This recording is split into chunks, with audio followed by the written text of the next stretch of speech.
اور یہ ایسا فریضہ ہے جو کسی حال میں بھی ساقط نہیں ہوتا. کھڑے ہو کر نماز نہیں پڑھ سکتے تو بیٹھ کے پڑھ لیں، بیٹھ کر نہیں پڑھ سکتے تو پہلو کے بل لیٹ کر پڑھ لیں، لیکن نماز جیسے بھی حالات ہوں چھوڑی نہیں جا سکتی. یہاں تک کہ میدان جنگ میں بھی جب دشمن سے مقابلہ ہو تو نماز ادا کرنی چاہیے.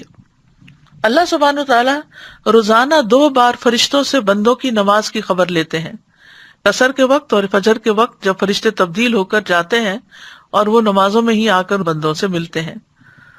اور ہر نماز کے وقت ایک اعلان ہوتا ہے. عبداللہ بن مسعود کہتے ہیں کہ رسول اللہ صلی اللہ علیہ وسلم نے فرمایا، جب ہر نماز کا وقت شروع ہوتا ہے تو ایک منادی کرنے والے کو بھیجا جاتا ہے.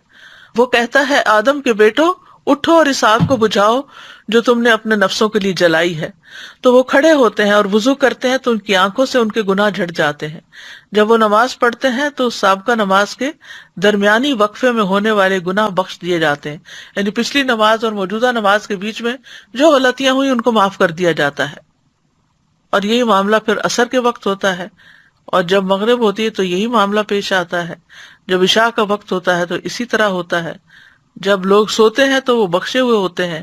پھر آپ نے فرمایا، لوگ بھلائی کی حالت میں رات گزارتے ہیں اور بعض لوگ شر کی حالت میں لتھڑ کر یا شر میں لتھڑ کر یعنی گندے کام کرتے ہوئے رات گزارتے ہیں.